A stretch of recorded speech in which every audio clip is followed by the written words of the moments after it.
Hello students, स्वागत है आप सभी का ब्लू डायमंड क्लासेस के इस ऑनलाइन प्लेटफॉर्म पर। हम लोग एक सीरीज स्टार्ट कर रहे हैं जिसमें आपको हर एक विषय के क्वेश्चंस करवाए जाएंगे, केवल ऑब्जेक्टिव क्वेश्चंस, जिसका टारगेट होगा हमारा उसको कंप्लीट करना। ओके, तो आज के वीडियो में हम साइंस के क्वेश्चंस को स्टार्ट कर रहे हैं। इसमें आपको सिर्फ क्वेश्चंस और आंसर करवाए जाएंगे, एक्सप्लेनेशन यहाँ पर नहीं करवाई जाएगी, क्योंकि कुछ बच्चों का कमेंट होता है कि सर जी वीडियो बहुत लंबा हो जाता है, क्वेश्चन 100 ही होते हैं लेकिन वीडियो बहुत लंबा हो जाता है, उनको नोट करने में दिक्कत होती है। तो जानकारी के लिए बता दें कि पहले वीडियो को पूरा देखा जाता है, इसके बाद फिर इसको करते हैं ताकि कोई दिक्कत किसी भी प्रकार की ना आया करे। ओके, तो चलते हैं, शुरू करते हैं वीडियो। यहाँ पर केवल आपको क्वेश्चंस और आंसर्स करवाए जाएंगे जिसका हमारा यहाँ पर टारगेट होगा। ओके, तो चलिए शुरू करते हैं अपनी क्लास को। कह रहा प्रकाश की किरण गमन करती है, प्रकाश की किरण गमन करती है सीधी रेखा में, टेढ़ी रेखा में, किसी भी दिशा में, या इनमें से कोई नहीं। तो इसका करेक्ट ऑप्शन क्या हो जाएगा? ऑप्शन नंबर ए, सीधी रेखा में गमन करती। चलते हैं नेक्स्ट क्वेश्चन पर। लिखा है प्रकाश का वेग न्यूनतम होता है। ये आपको पता करना है कि प्रकाश का वेग न्यूनतम किस में होता है? निर्वात में, जल में, वायु में, या कांच में होता है? तो सबसे कम होता है आपका कांच में। ठीक, अब चलते हैं आपका तीसरे क्वेश्चन में। मोटर गाड़ी के चालक के सामने क्या लगा रहता है? तो याद रखिएगा, तो समतल दर्पण लगा होता है, उत्तल दर्पण लगा होता है, अवतल दर्पण लगा होता है, या उत्तल लेंस लगा होता है। तो आपको पता होगा इसके सामने क्या लगा होता है, उत्तल दर्पण। ऑप्शन नंबर जो इसका बी है वो करेक्ट हो जाएगा। अब चलते हैं क्वेश्चन नंबर नेक्स्ट में। कह रहा मोटर कार के हेडलाइट में किसका प्रयोग होता है? समतल दर्पण का, उत्तल दर्पण का, अवतल दर्पण का, या उत्तल लेंस का? तो याद रखिएगा ये होता है अवतल दर्पण का प्रयोग होता है। अब चलते हैं नेक्स्ट क्वेश्चन पर। समतल दर्पण द्वारा बना प्रतिबिंब होता है।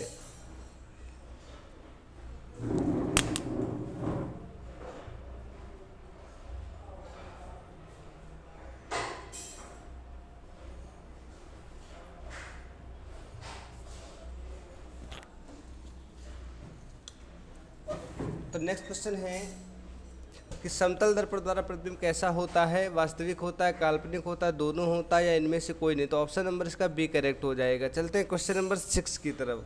क्वेश्चन नंबर 6 कह रहा है लेंस की क्षमता का एसआई मात्रक क्या होता है? लेंस की क्षमता का जो एसआई मात्रक होता है वो होता है आपका डायोप्टर, ल्यूमेन, लक्स, या एंगस्ट्रॉम। तो इसका ऑप्शन नंबर ए करेक्ट हो जाएगा, डायोप्टर सही होता है। चलते हैं क्वेश्चन नंबर 7 की तरफ। प्रकाश की किरणों का पथ दर्शाने वाले क्षेत्रों को क्या कहते हैं? तो किरण आरेख कहते हैं, फोकस कहते हैं, किरणपुंज कहते हैं, या इनमें से सभी? तो ऑप्शन नंबर इसका ए करेक्ट हो जाएगा, किरण आरेख कहते हैं। 8वां क्वेश्चन है 2D क्षमता वाले लेंस का फोकसांतर कितना होता है? 2 डायोप्टर लेंस की क्षमता का जो फोकसांतर, मतलब हमको एफ निकालना है। यहाँ पर देखो शॉर्ट में सॉल्व कर देते हैं।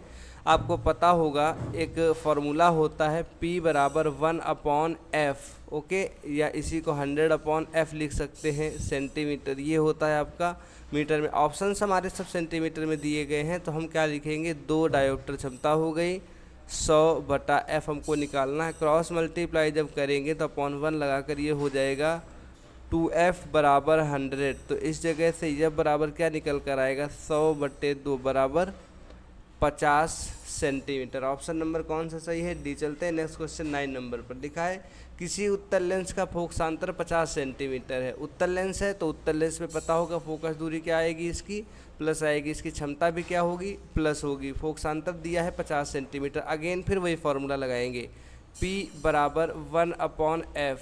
ठीक, P की क्षमता हमको निकालनी है और इसका ये 100 हो जाएगा, /f सेंटीमीटर में आएगा। तो P बराबर 100/f कितना है? 50 सेंटीमीटर। तो ये मैंने काट दिया, तो यहाँ से निकल कर आया 2 डायोप्टर। और चूंकि ये उत्तल लेंस है तो इसकी क्षमता कैसी आएगी? यहाँ माइनस रखेंगे और ये हमारी प्लस का 2 डायोप्टर हो जाएगी। 9 नंबर क्वेश्चन कंप्लीट हो गया। चलते हैं क्वेश्चन नंबर 10 पर। लिखा हुआ प्रकाश किरणों के समूह को क्या कहते हैं? तो प्रकाश किरणों के समूह को प्रकाश स्रोत कहते हैं, किरणपुंज कहते हैं, प्रदीप्त कहते हैं, या प्रकीर्णन कहते हैं? तो याद रखिएगा इसका ऑप्शन नंबर बी करेक्ट होगा, किरणपुंज कहते हैं इसको। किरणपुंज या पूरा इसका है प्रकाश किरणपुंज। ठीक, किरण थ्योरी पोर्शन में करवाया हुआ है, सो एक बार देख लीजिएगा। अब चलते हैं आपके क्वेश्चन नंबर 11 पर। उत्तल लेंस की क्षमता कैसी होती है? आपको एक कोड वर्ड याद करवा देते हैं। जब भी कभी अवतल बोले तो अवतल में हर चीज़ क्या होती है? माइनस, और अगर उत्तल बोल दे तो उत्तर में हर चीज़ क्या हो जाती है? प्लस हो जाती है। तो याद रखिएगा।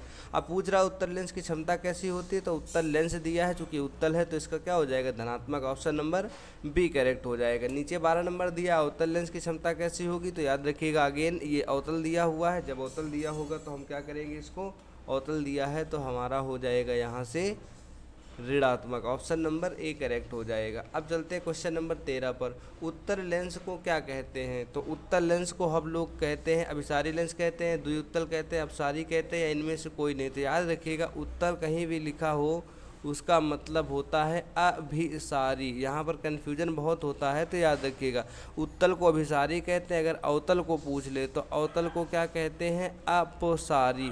इस चीज़ को आपको याद रखना है। चलते हैं, तो इसका ऑप्शन क्या करेक्ट हो जाएगा?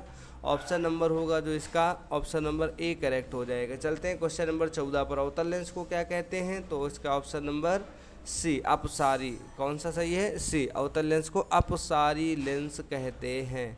चलते हैं 15 नंबर क्वेश्चन पर। लिखा है निम्न में से कौन सा पदार्थ लेंस बनाने के लिए प्रयुक्त नहीं किया जा सकता है? तो याद रखिएगा लेंस बनाने के लिए हमेशा क्या लगता है?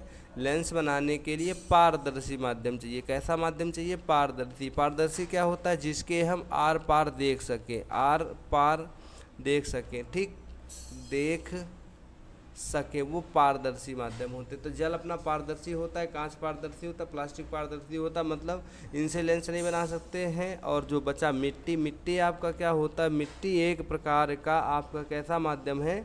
अपारदर्शी माध्यम। इसका करेक्ट ऑप्शन क्या हो जाएगा कि हम लोग जो मिट्टी है उसका प्रयोग लेंस बनाने में नहीं कर सकते। तो इसका करेक्ट ऑप्शन कौन सा हो जाएगा? डी ऑप्शन, चूँकि पूछा गया है कि प्रयुक्त नहीं किया जा सकता है, तो हमारा मिट्टी। चलते हैं क्वेश्चन नंबर 16 पर। लिखा है किस दर्पण से हमेशा वस्तु से छोटा प्रतिबिंब प्राप्त होता है? तो समतल दर्पण, उत्तल दर्पण, अवतल दर्पण, या कोई नहीं। तो देखो ये समतल दर्पण में हमेशा क्या होता है? बराबर का प्रतिबिंब प्राप्त करते हैं, बराबर, ठीक। उत्तल दर्पण में क्या होता है? हमेशा छोटा प्रतिबिंब बनता है। अवतल में क्या होता है? छोटा भी बनता है और बड़ा भी बनता है। तो यहाँ पूछा गया है कि वस्तु से छोटा प्रतिबिंब बनता है किस दर्पण से? हमेशा, एक वर्ड यूज लगा कर दिया है हमेशा। तो हमेशा प्रतिबिंब अगर छोटा बनेगा तो वह लेंस हमारा कौन सा हो जाएगा? उत्तल लेंस, या उत्तल दर्पण पूछा गया है। यहाँ पर कहीं पर लिखा नहीं, ये सब दर्पण के क्वेश्चन है, तो इसका उत्तल दर्पण सही हो जाएगा। चलते क्वेश्चन नंबर 17 पर। कह रहा किस दर्पण से वस्तु का बड़ा प्रतिबिंब बनता है? तो देखो अवतल से क्या होता है? अवतल से आपका बड़ा प्रतिबिंब बनता है, ठीक। अब यहाँ पर ये नहीं लिखा कि हमेशा बड़ा प्रतिबिंब बनता है, इससे कह रहा है कि बड़ा प्रतिबिंब। तो बड़ा प्रतिबिंब आपको किससे बनता है? अवतल से। समतल में बराबर बनता है, यहाँ पर लिख देता हूँ अगेन ताकि रिवीजन हो जाए। और उत्तल में हमेशा क्या बनता है? छोटा। तो याद रखिएगा जो बड़ा प्रतिबिंब पूछा गया है वो किससे? अवतल। अवतल में छोटा भी बनता है, बट कन्फ्यूजन आपको यहाँ पर होगी कि कैसे हमको इसको पहचानना है। ओके, तो चलते हैं। आपके क्वेश्चन कितने कंप्लीट हो गए हैं? लगभग 20 के आसपास कंप्लीट हो गए हैं। अब हम लोग चलेंगे क्वेश्चन नंबर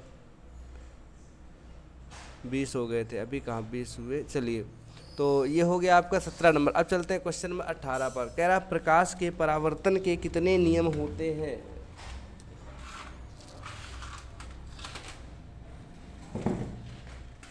पूछ रहा है प्रकाश के परावर्तन के कितने नियम होते हैं। तो ये आप सभी को पता होगा कि प्रकाश के परावर्तन के कितने नियम होते हैं। प्रकाश के चाहे तो परावर्तन पूछे चाहे अपवर्तन पूछे, प्रकाश के हमेशा 2 ही नियम होते हैं। तो परावर्तन के भी 2 नियम हैं और अपवर्तन के भी 2 नियम हैं। तो क्वेश्चन नंबर आपका ये था 18। इसका ऑप्शन क्या हो जाएगा? ऑप्शन नंबर बी करेक्ट हो जाएगा। अब चलते हैं आपके अगेन 19 नंबर क्वेश्चन पर। 19 नंबर क्वेश्चन पूछ रहा है कि जब प्रकाश की किरण हवा से कांच में प्रवेश करती है तो वह मुड़ जाती है। याद रखिएगा, आपने अपवर्तन पढ़ा होगा। ये आपका मुख्य अक्ष है, ये आपका अभिलंब है। यहाँ से कोई किरण अगर यहाँ होकर आती है, 1 मिनट थोड़ी टेढ़ी हो गई, इसको सीधी करता हूँ। हाँ, मान लीजिए आपकी अगर ये किरण कोई ऐसे आती है तो यहाँ टकराने के बाद ये थोड़ी सी अभिलंब की ओर झुकेगी, या तो फिर अभिलंब से क्या हटेगी? दूर हटेगी। तो याद रखिएगा कहाँ से कहाँ जा रही है?